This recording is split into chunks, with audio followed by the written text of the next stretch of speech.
কাঠময়ূর বিচিত্রময় অসাধারণ এক পাখি। পেখম মেলা ময়ূরের মতো দেখতে না হলেও কাঠময়ূর অনেক সুন্দর একটি পাখি। এই পাখিটি বাংলায় মেটে কাঠময়ূর বা মেটে কাঠমোর নামে পরিচিত। স্ত্রী পাখির পেখম না থাকলেও পুরুষ পাখির পেখম রয়েছে। কাঠমোর বা কাঠময়ূর বাংলাদেশের পার্বত্য এলাকায় একসময় অনেক ছিল। বর্তমানেও মাঝে মাঝে হঠাৎ এর ডাক শোনা যায় বলে অনেকেই বলে থাকে। বাংলাদেশ ছাড়াও Bharat, Bhutan, Myanmar, Vietnam, Cambodia, Thailand ও চীন পর্যন্ত এই পাখিটি বিস্তৃত রয়েছে। অন্যান্য ছেলে পাখির পিঠে সুন্দর নকশা, লম্বা লেজ থাকে।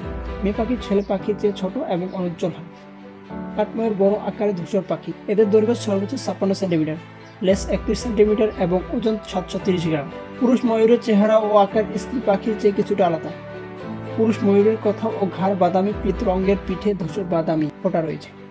ডানার পালকীয় লেজের প্রান্তে বেগুনি ও সবুজ রং রয়েছে। স্ত্রী ও পুরুষ উভয় পাখির চোখ সাদা, মুখের চামড়া হলুদাভ, ঠোঁট হালকা পীত বর্ণের। কাঠময়ূর মার্চ থেকে জুন মাসে ডিম পাড়ে। এরা 2 থেকে 5টি ডিম পাড়ে। ঝোপের নিচে মাটির গর্তে ডিম পাড়ে। স্ত্রী ময়ূর ডিমে তা দেয়। পুরুষ কাঠময়ূর এই সময় আশেপাশে থাকে এবং বাসা পাহারা দেয়। 21 দিনে ডিম ফুটে বাচ্চা বের হয়। ওটার সাথে সাথে ছানারা বাসা ছেড়ে মায়ের পিছু পিছু খাবার খুঁজতে শুরু করে। এটি মোরগ মুরগির মতো মাটিতে পা দিয়ে আশ্রয় টেনে খাদ্যের সন্ধান চালায়।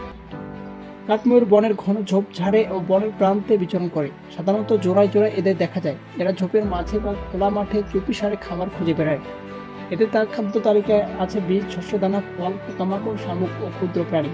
সারা পৃথিবীতে এরা বিলুপ্তির পথে না থাকলেও বাংলাদেশে এরা মহাবিপন্ন অবস্থায় রয়েছে। বাংলাদেশ বন্যপ্রাণী আইনে এটি সংরক্ষিত রয়েছে।